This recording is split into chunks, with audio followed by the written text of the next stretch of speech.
All right. Hey everyone, I'm Corey Cummins from Manly Combos. Just so you know, the reason why I started Manly Combos was to basically destigmatize men's mental health. And I wanted to do this by having conversations with men that have gone to therapy and also by talking to mental health professionals about specific topics that they know men are struggling with. And so today I have Frank McGivern, and we're going to talk about kind of his journey through therapy and, what kind of brought him to where he is today. Frank, just to kind of start off, would you mind just giving me a little kind of background on yourself and where you're from and everything like that? Not a problem. God, where do I start? Well, I'm Irish. You probably hear by the accent. I was born in Dublin in 1984. Grew up in Ireland, a mixture of sort of suburban area and then countryside when I was a teenager. Yeah, went to school there. Eventually found myself in Edinburgh for college a few years later when I was 18 or 19.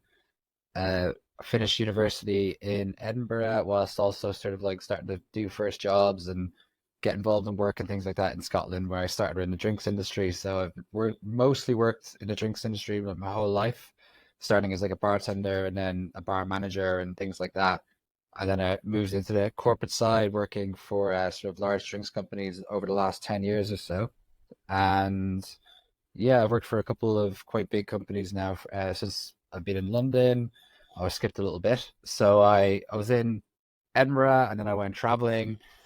I was that mid 20s thing, like a lot of Irish or British people do, is like head off to Australia, which is what I did, and went over there. And kind of the first 8 or 9 months in Australia, I just found myself, I was just working 60, 70 hour weeks, hospitality again, which is pretty standard.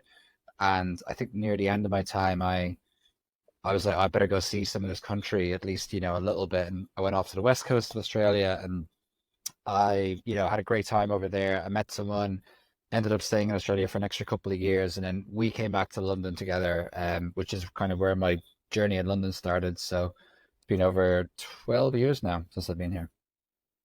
Great. Well, Beautiful. I can only imagine, being from Ireland, I've lived in the UK now for almost 8 years. Obviously, mental health and emotions and things like that for men are not something that is, talked about. It's very much a kind of, push it down as far as you can, at least from what I've experienced. I guess, can you talk to me a little bit about, I guess, what made you kind of take a step into going to therapy? Like, what was the reason that you decided to go and kind of take that process and that journey? Yeah, you're probably not wrong as well. I think growing up, I wouldn't say my family was the worst at that kind of thing, but yeah, it was, I think, mental health wasn't really talked about in that way. It's actually a very Irish phrase when someone's suffering from depression or having a difficult time. It would be said of, oh, they're suffering with their nerves. And there was a lot of people, from what I remember growing up, were suffering with their nerves, and I never really understood what that meant until I was older. I was like, oh, right, they've got some anxiety or depression going on. Um, my first steps into therapy were a few years ago now. I think it was about 5 years ago. I was having a bit of a difficult time at the time with, if I'm being honest, I think it was probably like the end of a relationship which spurred me into it. I was with someone for, nearly 10 years and it wasn't going very well.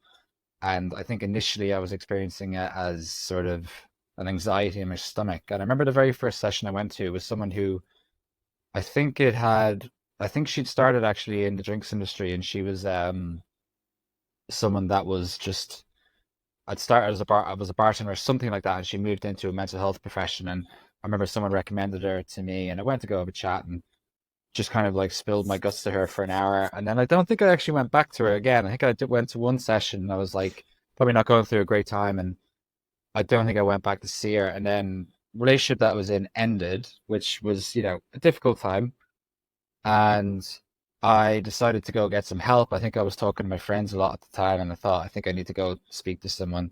And it was really interesting actually, because I think when you go to therapy, especially from my background and stuff, you don't really know what you're going to get into. I think you're probably thinking, oh, is this person going to think I'm, insane or whatever or other. And actually, I remember my very first session or two, I remember thinking, oh, it wasn't unlike a kind of a corporate management training that I just went through at work. I remember going through and it was essentially you were given a load of tools to help deal with things you were feeling. And it was actually it wasn't unlike that. It actually was like, oh, well, this isn't so bad. I kind of get this. Um, on my first session with the second time around with that counselor, I ended up staying with her for I think about a year and a half, 2 years, probably going weekly at the beginning, and then every other week, and then like a month or every month or two, and then towards the end, I felt I kind of come to a point where I wasn't really gaining a lot from it anymore, and I kind of halted the session for there. That was my main sort of first foray into it. And so for that first session, there was one thing you said that you looked at as kind of like a corporate training session where they gave you tools. What were the tools that the therapist gave you? Well, I think I remember the very first session was funny because I was pretty heartbroken at the time, and I was just went in and basically just like spilled my guts about relationship and whatever, blah blah blah. God help her.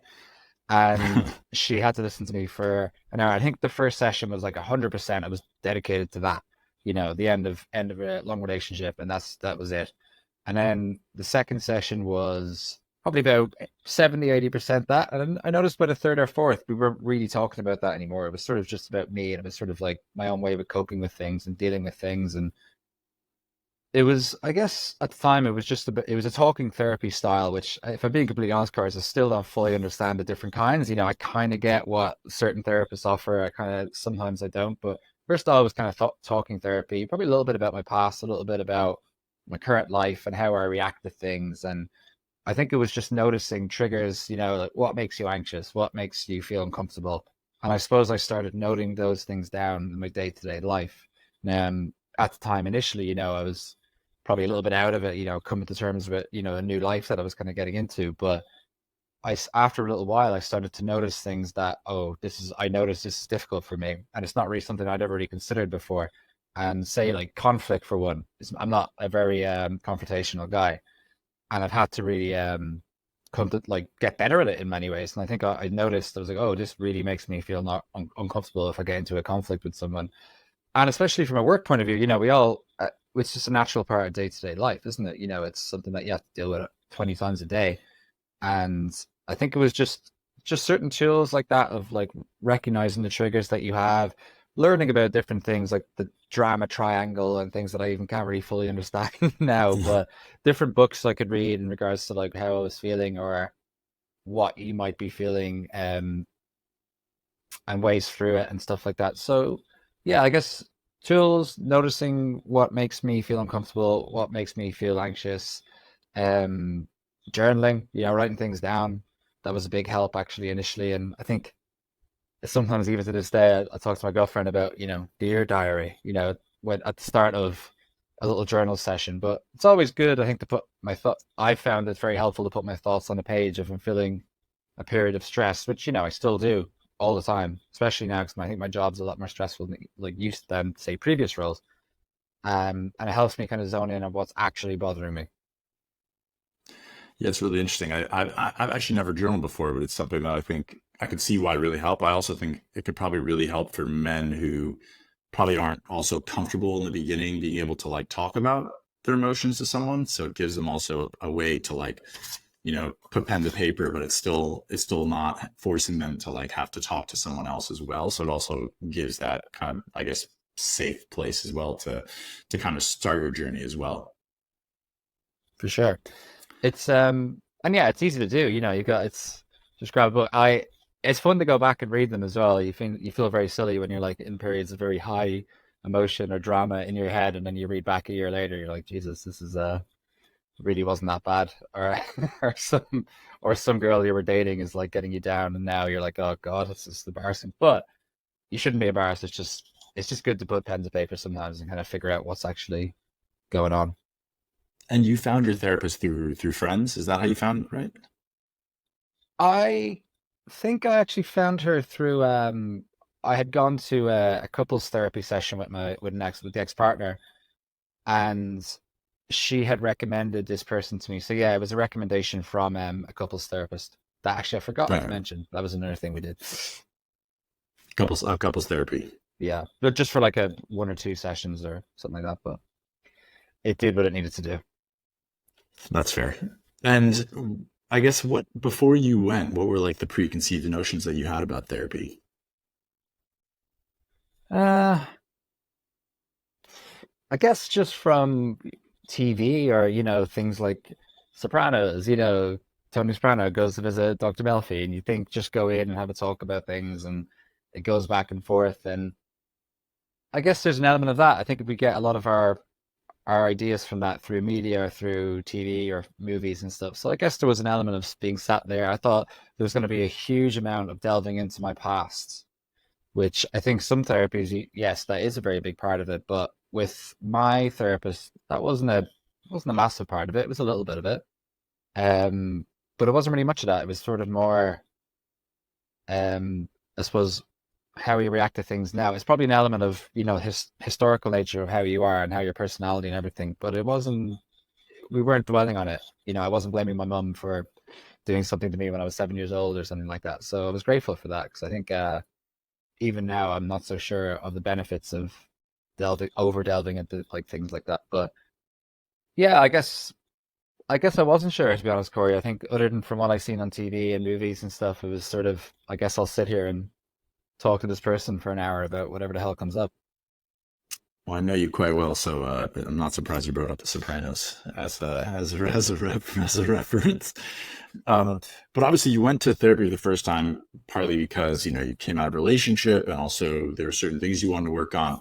Have you gone back to therapy since?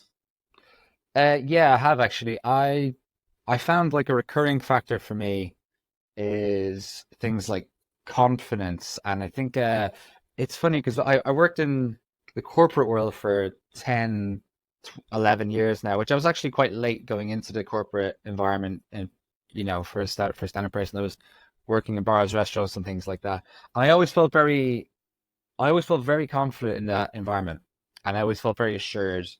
And um, yeah, I suppose together, I was like, I'm good at this. I know what I'm doing. I felt good at it, and I always felt with corporate environments. I don't know if it was the fact that I came to it late, but I've never fully felt confident in that environment. And I think I took on a role just over a year ago, year and a half ago, and it's probably the most senior role I've done in this kind of world, in this kind of environment.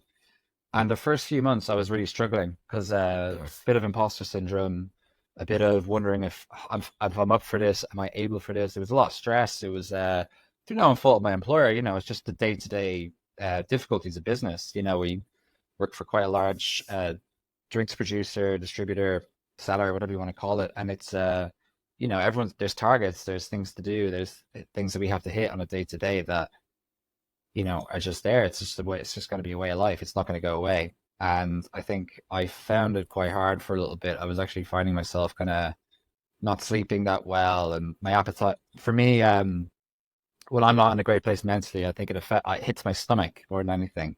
I find that I don't eat. My appetite goes. I don't eat as well. I'm a little bit all over the place, and I was a bit frazzled. So I went back to see somebody. It was a bit more of an intensive type course, actually. Initially, it was actually almost like a hypnotherapy style counselor, which ended up being nothing like that at all. So I went to speak to someone who was a bit more intensive. I think it was only about 5 or 6 sessions, but I Is it found it like really EMR therapy? yeah. Initially, I think someone I think that's what it's recommended it. called. Yeah, there's a few ways. Like some people might go see this person if they want to give up smoking, or Yeah, give yeah, up yeah. whatever, and then they do that. But he actually ended up being more of a coach, I'd say, than anything. And actually, we only did, I think, one hypnotherapy session, yeah, and it was almost just like a deep mindfulness. I'm sure we've all done meditation or mindful type activities, especially in the past few years. And most of what he did for me was probably more rewiring certain beliefs I think I had about myself, certain behaviors I kind of fall into. And it was really helpful actually. I really enjoyed it. And I think initially it was more expensive, and I think I had some of my doubts. I don't know if this is going to be worth it, but it really helped me. And I think one of the areas in my life I think that I needed the most help at the time was from a work point of view. How did you find this therapist? I believe, did someone recommend this one? No, I think I might have actually just done a Google on this one, as in, went through. There was one particular one I was like the best one. I was like, oh, I can't quite afford that one. I might just go for the second best one. But he was really helpful actually, and pretty good. I mean, I'm not by no way fixed. I don't think anyone's ever fixed. I think that's one of the other big things. I think that is super interesting about therapy, and that I've come to realize is that it's not you do this and you're fixed forever. I think it's like ongoing, and it's something that pretty much I'm gonna have to do for the rest of my life. Maybe not so much therapy, but just kind of, I suppose, listening to the signs, or if I'm not feeling well, or if I'm, having a moment where I'm not feeling mentally well. Um, I think it's just an ongoing thing. Yeah, I would agree with that. I always say to people, we spend all this money going to the gym and eating healthy and doing all these things, and your mental health has more impact than everything else. Like I Yeah. notice when I'm stressed, it doesn't matter what I eat and how much I go to the gym. It doesn't really like it helps, but it's not going to solve everything. And for me, I don't think you should go for me.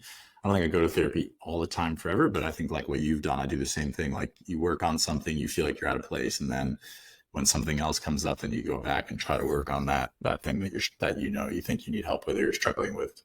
Hmm. And that's been helpful for me. As I said, I don't see myself as the kind of person to be constantly going to therapy or speaking to someone. Like, I actually found towards the end of the first time I went counseling properly, I was almost finding it annoying, which it shouldn't be. Ultimately, I should be going in and it should be a positive experience. It should be like gaining from it and learning a bit. And I found I was almost trying to make things up to talk to her about, when I was going in towards those last ones. And in many ways, actually, I look back and think that, oh, it's a good thing, because I knew that I was sort of like, oh, I was feeling better, and things were probably going a little bit better in my life, so I was okay. Not to say that I was fixed. That's fair. And would you say your friends or family or loved ones have noticed a change in you at all from going to therapy? Yeah, I think so. I think I mentioned confidence. I've always been a little bit, although I sometimes have a bit of an air of bravado. I think I've always probably lacked that a little bit of self-confidence sometimes in myself, as when I was younger, and certain aspects when I was older. And yeah, I'd say so. I think following that first round, especially going home, I think I remember going home around Christmas, like the year after, and people, my family saying, "Oh, you seem very, just in a good place, or very sprightly, or very good." And yeah, I guess I did, and I'm sure friends have probably noticed it too at times as well. So yeah, I've definitely had the benefit of that. I was about to ask you, what's the Irish version of the opposite of saying suffering with nerves? Like, You seem to not be suffering with your nerves. Yeah, I think we don't have an expression for that, believe it or not. no, it's fair. Well, it's it's interesting. I notice in myself when I need to go to therapy because I can tell that I start. I'm quite a direct person as it is, quite well, but I notice my directness can sometimes become a little bit aggressive and short. And so I notice when that starts to happen, I'm like, oh God, I should probably go speak to someone because For it's me, it's impacting my friends. yeah. For me, it's the opposite. I revert in. I go quieter. So I Really? tend I tend to find if I'm quite stressed, it's almost like I notice. But this is one of the other things I've learned through therapy, is that my reaction to extreme stress or high stress is that I'm actually freezing. So I think Mm. I know some people actually, just on this, one of the things that I noticed from a corporate management point of view is, you learn to do personality tests and things like that, and in a lot of jobs. And I learned that one, I tend to be a little bit more on the like a coaching style, or or someone that like tries to help other people, but I'm not as like a red, or direct sales led type person, which is funny because I'm a sales manager. So I actually have to like really push myself into certain areas of that. And I know one of the aspects that I learned from one of these tests I did was that when you're suffering extreme stress, you actually freeze, you revert back into yourself, and you almost don't make decisions. So your safety zone in that respect is not making decisions, going quiet, pulling yourself back. And I noticed certain times last year I was probably leaving work a little earlier. Oh, I'm going to go work from home, just because I didn't want to be around people as such. And I would go home and basically just sit by myself and do whatever I needed to do, but just kind of take myself away. So I notice now Interesting. that if I ever do that, it's like, okay, you need to, I need to probably have a word with someone, or have a talk with a friend, or, just get myself out of that funk, really. Yeah, that's interesting because I'm almost like the opposite, where I notice that I can almost become too direct and too aggressive. So I have to like kind of remind myself to like calm it down a little bit. The real New Yorker comes out when I get really high stress situations. So yeah, but I did one of those tests as well. Mine was there's that, but also I become, as you know, I'm quite type A, so I become like super like detailed and more operational than normal from a business perspective. Mm. So it's like this weird dichotomy of like being aggressive and then also like trying to make sure that I don't miss anything. It's like a very weird thing, but I feel bad for the people around me, which is why I make sure I go back to therapy. So yeah. Nice. Well, I had I some have some questions. questions that aren't specifically related to your experience with therapy. These are questions I like to ask everybody. So, one, actually, you already kind of brought it up. Are there any books that you read, and you might not know remember all of them, but a couple books you recommend regarding mental health that people should read? Uh, yeah, there was one recently actually that I really, really liked was it says the worst title, Solve for Happy by a guy. I think his name is Mo Gadwa. I'm probably destroying his No, but surname. not. You know that, yeah. And he, I think was one of the main guys at Google or one of the big guys at Google for a while, and super intelligent, smart guy. And it was just a general book on, I suppose, he had got to the high, the top of the corporate world, and had like all the money and all the everything, and then never really finding a lot of happiness within all of that. And during the book as well, it explains that his son passed away tragically as well, and it's just his guide to life in a sense of how he achieves happiness and how he lives. And I found it really helpful at the time when I was going through a particularly hard time at work. I read that I think over the course of a weekend, like wrote notes, wrote it all down, and was just trying to. I kind of zoned in on that for a little while, and I really recommend it. I bought it. I think I bought it for like three mates who were going through challenging times over the past year. I'm not sure if they've even read it, but I made the effort of getting them a copy because I'm like, just there's little things here that I find with a lot of self-help or any, therapy-led books or anything like that. It's hard, you're not going to change overnight, but if you take two or three little bits from this, that'll be really helpful to you. It'll make a huge difference. And there was one thing in that book that I really liked. It was talking about how our brains are wired. Our brains are wired for literally thousands of years, and we live in an environment now which our brains are almost actually hindering us in a way. And one of the things was about anxiety, which sometimes if I get into bits of stressful periods at work, as I said, my anxiety makes me freeze and close down. I remember there was a bit in the book where he's talking about it's a few thousand years ago. You're a hunter gatherer. You're going through a woods. All of a sudden, you hear a sound of a branch breaking. Your brain immediately goes to, oh, it's a tiger because my uncle was killed by a tiger a month ago, and it could only be the worst possible scenario. And it turns out a few seconds later passes. It wasn't a tiger; it was a mouse. Like they're scuttling through, and you're like, okay, fine, let's keep going. And our brains. Well, I'm doing a terrible job describing this, but essentially, thousands of years ago, this fight or flight mechanism was designed to keep us alive and keep us going. These days, there's not really any tigers around. One, and then there was. It was just a moment where he goes, just remember, take a step back if you're experiencing that. There's no tiger. Everything is 99% okay. Try to just take a breath and move on. And I remember that just being like, oh, that's actually quite helpful. So if I'm ever having a moment at work where I'm like, or wherever it may be in my life where I'm feeling a bit burdened, or just kind of like, there's no tiger, you're okay. Generally, you're going to be okay. So that was really helpful. If that makes sense. No, Weirdly, I really get that. this is really a really embarrassing one, but I recently read Arnold Schwarzenegger's biography, and I actually found that there was loads of stuff in that I really enjoyed. I think quite obviously, a smart guy. We probably all got our preconceptions of him, but it was almost a bit of a self-help book in many ways because he's like a very different person to me in every possible way, obviously. But he ultra driven guy, to an unbelievable degree from a very young age, and he just constant goals. And one of the things that I found in life is that I'm a laid back kind of person, as you know, and I've probably gone through a lot of my life almost floating through. And sometimes I find it amazing that, I've ended up where I've ended up. I've got a decent job, and I've got my place here, and so I'm like, I literally don't know how to have done this sometimes because I know some people that are very goal motivated, and I'm not really, and I've kind of started to be. So I've tried to like write down a few things, at least from a work or personal or whatever it may be, to try like, well, it sounds really silly because I'm sure everyone does this, but I've never really done something like that before. It just kind of write down what you want, how you're going to get it. Um, and yeah, I took a huge inspiration from that. I think literally writing a list. Who knew? And that's been pretty helpful actually. There was a few other bits in that book as well, which I highly recommend. Um, what else? I've got a whole load of books in there that I can really remember now. I think you put me on, All right. I should have done T- some t- homework. Nah, two's good enough. Well, actually, I like the comment you said about what Mogadot said about, there's not a tiger. I remember when I had my business, which my business partner didn't like that I would say this, but we would obviously sometimes get really stressed and angry and annoyed with each other. And I'd always be like, hey man, we need to relax. Like we're not curing cancer here. And it's like, relax. We're selling a product to companies to help them make more money. Yeah. It's like, we're not doing a big deal here.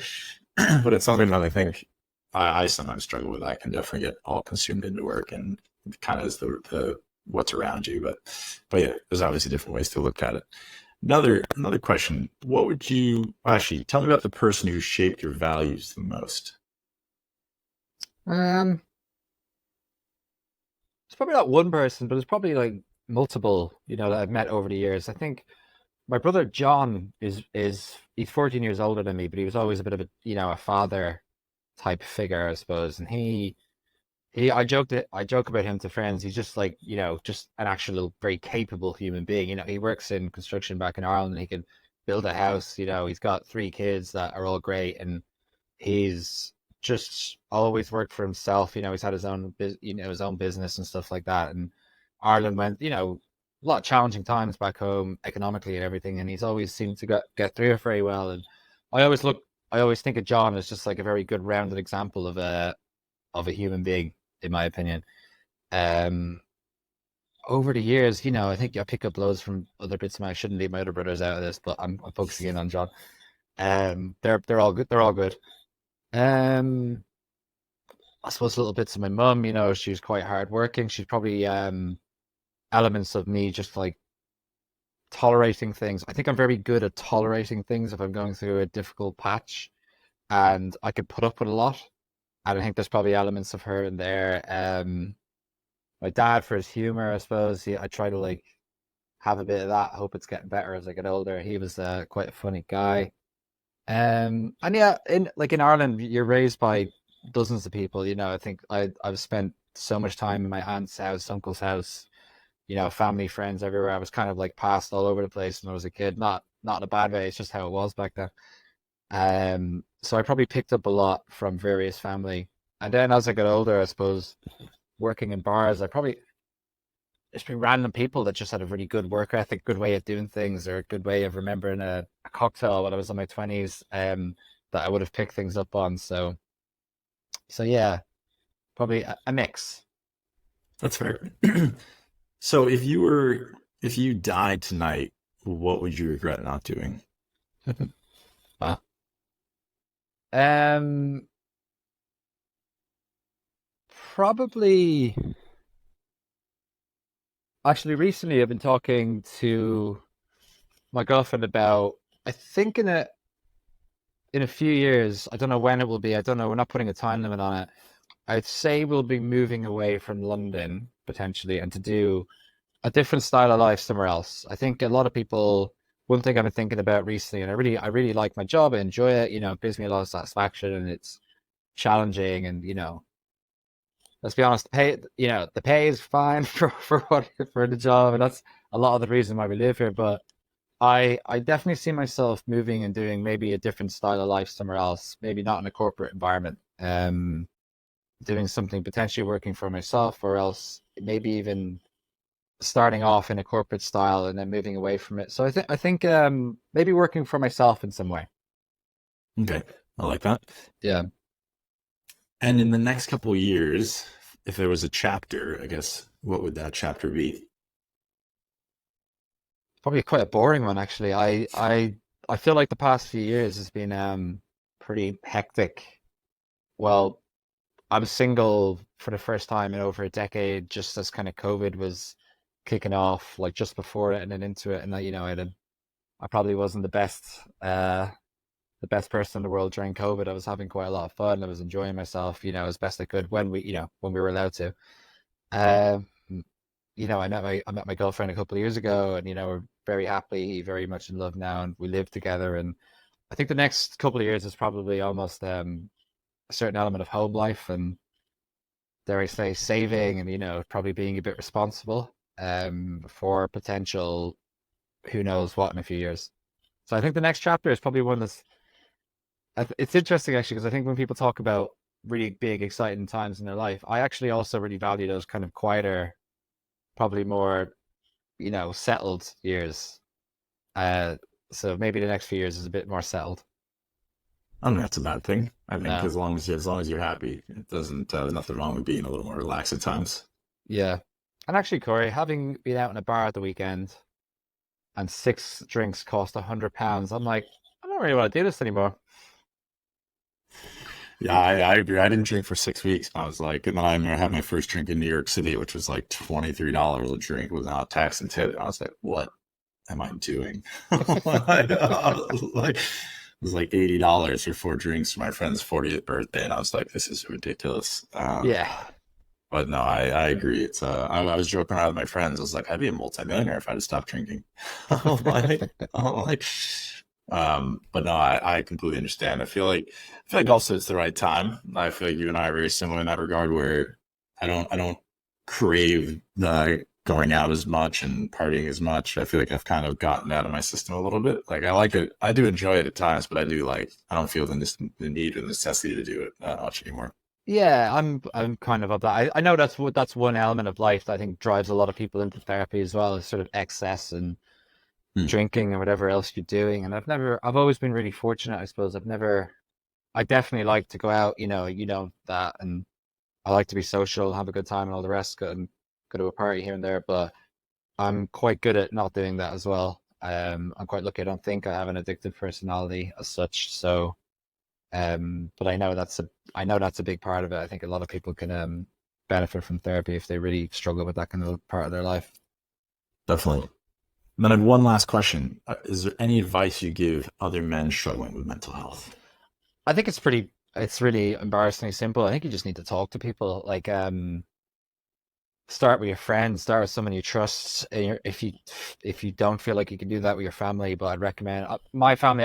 I wasn't really comfortable doing that with them, and to an extent, still not actually. I can talk about certain aspects of it, but I would tend to talk to friends first, just for whatever reason, which I did a lot when I go through difficult times. Actually, I think I love to talk to people almost too much. It's actually almost too much to talk to friends. So I kind of have a few selected people I'd probably go to now if I'm going through a difficult patch. But honestly, I'm always amazed by how much better I feel after chatting to someone. And I think you could probably be going around with a lot of heavy burden and not really realizing just how bad things are in your own head. And I think we've all, I think the reason you started this podcast, right? Like, there's a lot of guys out there who don't talk about it and, end up doing terrible things. And, it's, it's tragic. So I think for me, it's just reach out to someone, have a chat. I do find most guys these days, are only too happy to be an ear and to listen and to actually like be there for someone if they're going through a difficult time. I think there's been a lot of, in the last few years, especially, I think everyone's experienced maybe a friend that's gone through a very challenging part. And, um, I'm so grateful for my friends for being there to talk to me when I was going through that. So I would always be there for someone else to have a chat with. So yeah, to summarize, Corey, talk to someone. To start with, it's free. It's their cost of being a friend or whatever. And then if it's at the point where you're maybe talking to a friend too much, or you feel like you're maybe being a bit too much of a burden, then you might want to think about reaching out to someone as a professional as well. Yeah, no, I agree with that. And to even add something to that thing as well is that your friend's always there to listen, but speaking to a therapist, you're also going to get someone who's unbiased. So sometimes, friends will have a little bias to their opinions as well. Also, crucially, some of your friends can give you really bad advice, which I've definitely experienced. So it's good. Don't get me wrong. Still talk to them. Um, but yeah, if you're going through a particularly difficult bit, and it's just always good to reach out to someone, even for a little bit. Yeah, yeah. Well, I appreciate you answering all these questions and talking about this. I know it's not the easiest thing, and especially given that this is going to be on the various social channels, but hopefully someone will listen to this and get some opinions and advice on it. Well, good. Well, thanks for having me. Thanks for it. All right.